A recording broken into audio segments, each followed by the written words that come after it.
Okay, we're going to have a look at an app called PictoPie, and we enter the name Ben. We'll click Go, and before we get into this, we'll click Settings just to show you the options here, and it kind of gives you an idea of how to use the app, and you can go through those instructions if you need to.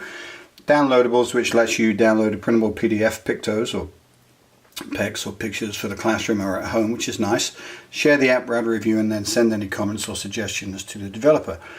Two scenarios, school and home, are what we are given, and we'll click on home. And basically what happens is you get a screen of already predetermined pictures that outline common activities like brushing your teeth, bedtime, bath, tablet, TV, movie, video game, sleepover, indoor, outdoor play, tutoring, swimming, sports, and so on. And you can see on the left hand side you've got like an empty panel, and the day is Thursday. So you can kind of create a visual schedule. So let's just say, for example, you hold it down, you drag it over.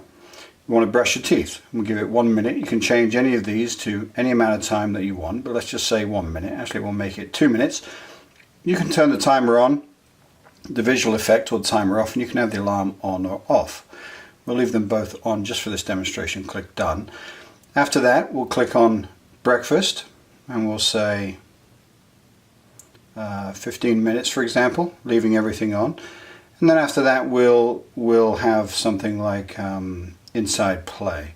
So you can see already on the left hand side we're creating sort of a visual schedule over here, and then when you're ready to start the activity you just click on Go. If you want to delete it, you would just simply press the X and it would delete it from there. So let's see what happens when you click Go. So when you're on Brush Your Teeth, you click Go. You have a visual timer that counts down. It kind of shows you in a graphic form on the top, and when it's finished it will say finished when it gets to the end. We're obviously not going to wait for it to get to the end, but it does say that, trust me, when it finishes. You can stop it at any time, and then you can go back to it, and it'll carry on from where you left off. The one that's active right now is the red one. So this isn't only a schedule and a visual timer, it's also good for transactions. So the child or the person knows that from brushing teeth they're going to go to breakfast, and then from breakfast they're going to go to Inside Play, and so on and so forth. And like I said, at any time you can delete these from the schedule, and you can stop that and start it over. So let's go back out to the home screen, and we'll stay with Ben, and we'll go to school. A different set of cards, obviously, hanging up the coat, shoes, toilet, cleanup, video, school trip, art, and so on and so forth.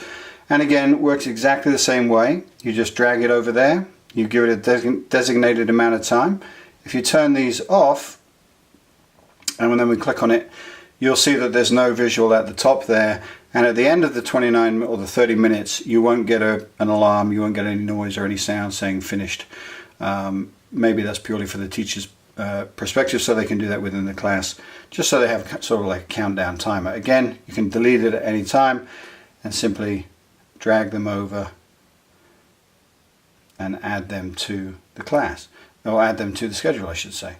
So it's very simple. You do get a set amount of pictures to choose from, but they are very common categories, and you can set it up for home and play. So like I said, it's good for transitions, it's good for a visual timer, and it's good for visual schedules. I'll go back to the home screen. You can change this name at any time simply by clicking on it and entering a new name, and then you start over.